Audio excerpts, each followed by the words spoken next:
This is the January 22 blizzard. Looking out on the back deck, you can see half of it is not snow covered at all, and then we come across this side of the deck.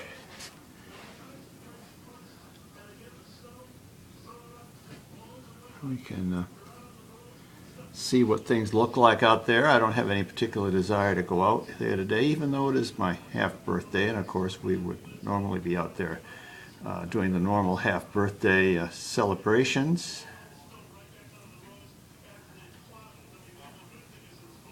Still snowing hard. It has gusted to 60 overnight, and I don't see it ending anytime soon.